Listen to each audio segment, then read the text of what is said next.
A fine arts program is unique in that it inherently provides opportunity for growth beyond the classroom. As an orchestra teacher, one of my primary goals is that my students will leave my classroom able to independently continue in lifelong learning. This requires students to become capable and self-motivated learners. Any who work in the schools will tell you students are not always easy to motivate. What can we do as teachers to promote that intrinsic motivation within our students? Two of the biggest approaches researchers have found to increase student motivation are A, teaching goal setting, and B, creating a community culture in the classroom. Goal setting has become one of the most reliable and practical motivational theories. Setting written goals increases performance and motivation in almost every setting. There are 4 primary functions of setting goals. Goals direct attention, provide energy, increase persistence, and indirectly build associated knowledge and skills. Note that students who set specific and related goals for themselves displayed superior achievement and elevated perceptions of personal efficacy compared to their peers. These students also showed higher academic success and more optimistic views about their future. A word of caution: these results were only achieved when goals were both specific and difficult. Goals that were too easy or impossible led to motivation loss, but those goals that pushed students beyond their current ability led to increased motivation. It was also found that the highest or most difficult goals resulted in the highest levels of both effort and performance. Here are some additional influences to be aware of when teaching students to set goals. The ability to break a larger goal into micro goals is critical. This ability proved to be a strong determinant of self-efficacy and performance success among students.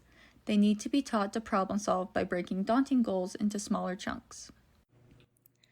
This is in line with Zimmerman's research on the self-regulatory cycle repeatedly used by self-regulating learners. Zimmerman is one of the top researchers on motivation theories and suggests a 3-phase process, including a forethought phase, a performance phase, and a self-reflection phase.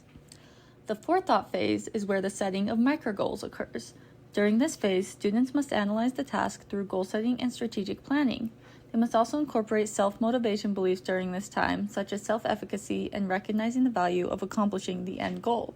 The forethought phase is then followed by the performance and self-reflection phases. The skills required for a student to evolve into a self-regulated learner include the following: setting specific proximal goals for oneself, adopting powerful strategies for attaining the goals, monitoring one's performance selectively for signs of progress, self-evaluating one's methods, attributing causation to results, and adapting future methods. Of course, a student must first recognize the value of a given goal before they become willing to push themselves to learn these skills. This recognition of importance can increase through the following: a public commitment being made, a leader expressing confidence in students' ability to reach a goal, and students participating with others in devising strategies to reach a goal. There is no reaching a goal without the student first believing that the goal is reachable. Here are some research-proven ways to help build self-efficacy in one's students. Set students up for success with adequate knowledge and strategy training to complete the goal. Provide role models, and again express confidence that the student can achieve the goal.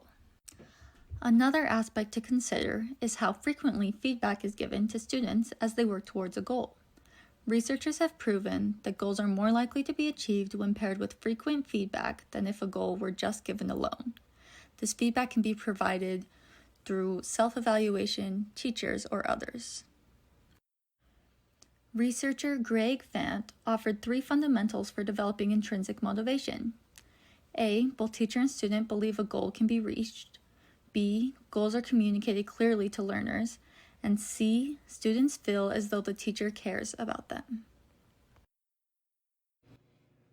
In addition to setting specific and difficult goals, student motivation improved when students were provided with a supportive learning environment. Specifically, they must know their teacher cares about their success and believes in their ability to succeed. But what else goes into an ideal learning environment? Researchers shared 5 primary aspects of a student-centered classroom that can help create an ideal environment for students. A, valorization of personality. B, the value of work and responsibility. C, cooperation and community. D, service. And E, respectful student-teacher relationship. Experiences employing these primary aspects related to service, hard work, responsibility, and community were linked to self-guided learners with intrinsic motivation, and were further enhanced when students worked in groups with a diversity of other learners. Researchers also found a strong correlation between motivation and two key components: a student's attitude towards the learning situation and integrativeness.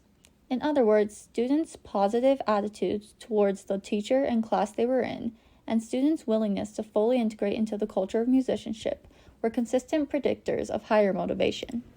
Humans feel a need for the fulfillment of three basic psychological needs: competence, connectivity, and autonomy. Until these needs are met, it is difficult for learning to take place. The need for connectivity especially is one we can ensure is met in our classrooms. To summarize, there are two primary areas of focus proven to increase intrinsic motivation in music students.